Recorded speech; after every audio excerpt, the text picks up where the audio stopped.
Salut, dans cette nouvelle vidéo, on va parler ensemble de la review du Chimera 7 Pro V2, donc celui que j'ai monté au cours de ces dernières vidéos. Et pour pouvoir faire cette review, ça va être un retour à froid euh, de mon ressenti par rapport à ce drone que j'ai pu tester pendant mon voyage aux Dolomites. Allez, c'est parti.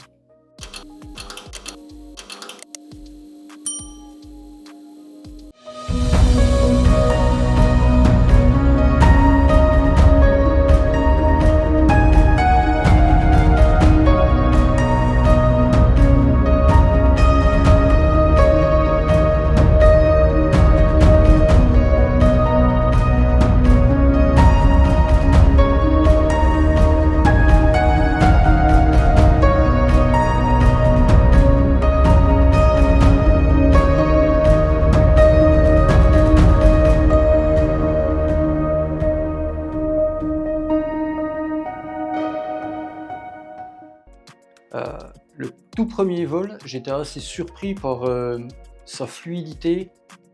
Bien sûr, comme j'avais dit avant, hein, c'est vraiment paramétrage d'usine, enfin réglage stock donc d'usine. J'ai rien touché, j'ai pas modifié encore les PID, et c'était quelque chose qui était relativement plutôt bien réglé en fait. La seule petite chose pour moi, ça me convient pas, parce que les PID sont pas à mon goût, et je le trouvais un petit peu trop nerveux en fait quand je bougeais à droite à gauche, comme tu peux voir là sur la vidéo. Sinon, dans l'ensemble, c'est un drone qui se pilote assez bien, malgré son poids, avec la batterie que j'utilise, la grosse batterie en 4000 mAh, il reste relativement maniable, donc ça c'est plutôt cool. Il fait pas mentir par rapport aux précédentes reviews que j'ai vues, c'est-à-dire que tout le monde dit que c'est un drone, un excellent drone pour faire du long range, et d'ailleurs ce sera la seule utilité qu'on aura avec ce type de drone là, c'est vraiment pour faire du long range. Niveau taille, ben voilà, ça reste imposant, mais bon, moi je le balade tout le temps sur mon sac à dos, ça me dérange pas plus que ça, puisqu'il est accroché derrière, je le sens pas. En termes de comportement en vol, même en mauvaise condition, le drone reste quand même assez stable. Il est ballotté un petit peu à droite à gauche, mais c'est normal parce que les hélices sont quand même relativement larges et je suis en tripale, mais ça reste super bien pilotable en fait. Les hélices, justement, niveau bruit, le Chimera, c'est pas ce qui se fait de mieux, clairement. Ça m'avait eu d'ailleurs de me faire insulter, encore une fois, ça fera déjà 3 fois, mais ça c'est pas grave.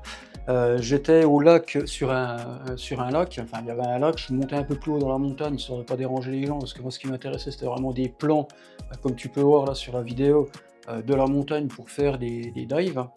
Et même le drone à 1 km, je l'entendais encore, donc ça reste relativement bruyant. Mais bon, c'est normal, hein, on est sur des hélices pour un 7 pouces et demi, on est en tripale, donc voilà, ça fait du bruit et c'est comme ça, on peut pas faire autrement malheureusement.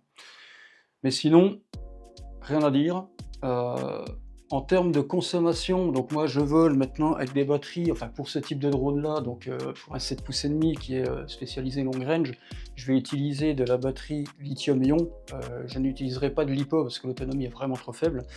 Là, à titre d'exemple, sur une batterie 4000 mAh, le plus long vol que j'ai fait c'était 10 minutes et j'avais consommé 2200 mAh. Donc en gros je pouvais faire 15 minutes, 15-16 minutes de vol sans problème.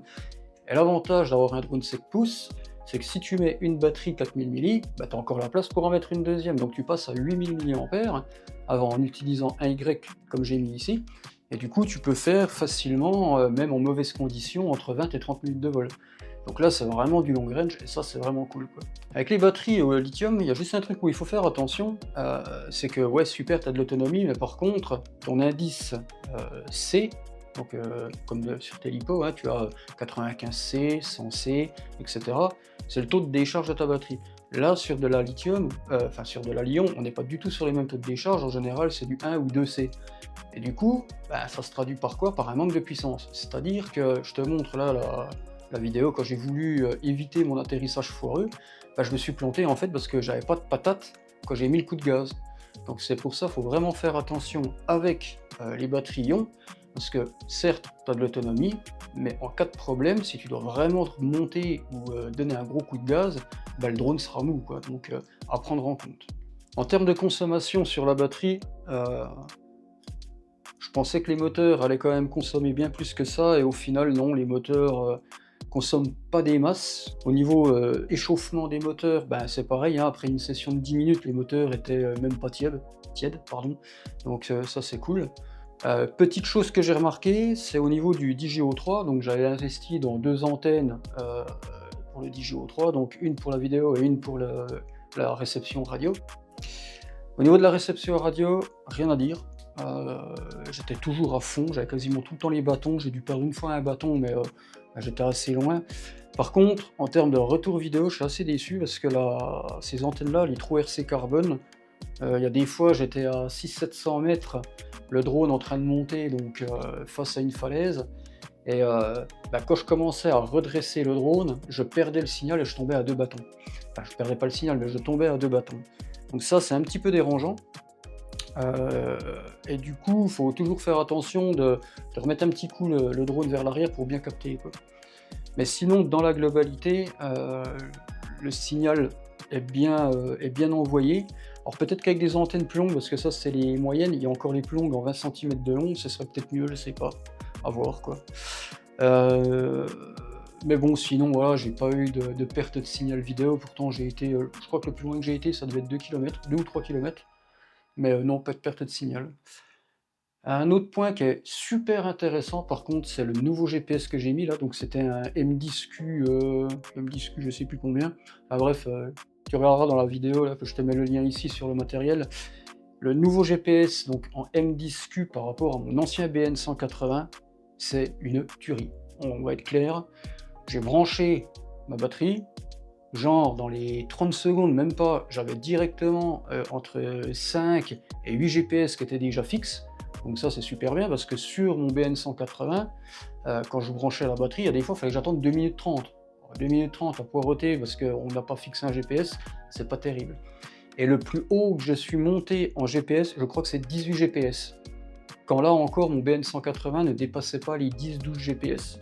Donc là c'est plutôt cool, franchement il est super bien.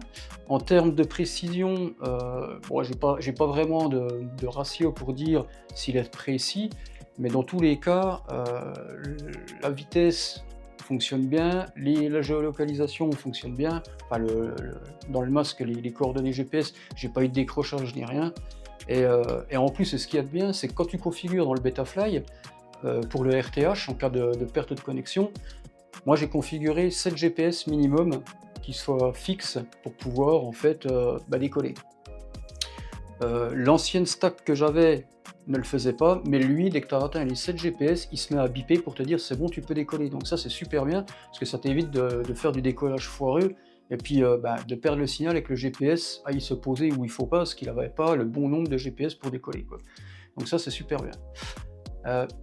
Petite précision, tous les vols que j'ai fait avec le Chimera, j'avais pas mis ma GoPro, j'ai vraiment fait un vol à vide, enfin à vide, je me comprends quoi, mais j'ai tout enregistré avec le DJO3, donc toutes les séquences vidéo que tu vois là actuellement, c'est toutes celles qui ont été faites avec l'O3.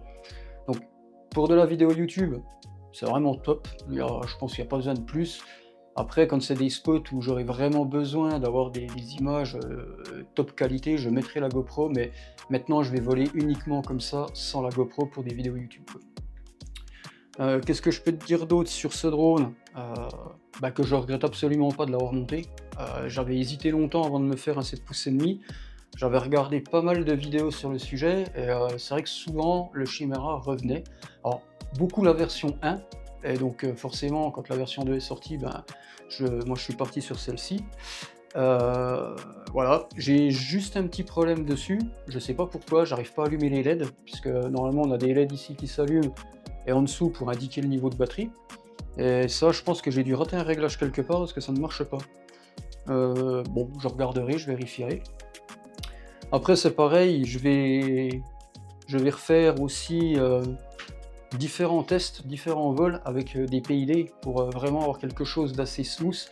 Parce que là, moi, je le trouve un peu brusque quand je veux prendre des courbes. J'ai tendance à donner des petits à-coups comme ça, alors que sur mon 6 pouces, j'avais trouvé vraiment le réglage qui était nickel chrome. Et quand j'aurai trouvé, je ferai une vidéo sur le sujet par rapport à ça.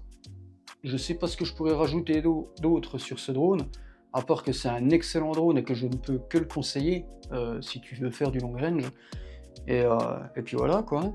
Donc voilà, j'espère que cette vidéo t'aura plu et te sera utile. N'hésite pas à me suivre sur mes réseaux, je te mets le lien aussi là en description. Et en attendant, je te dis à bientôt dans une prochaine vidéo. Ciao ciao.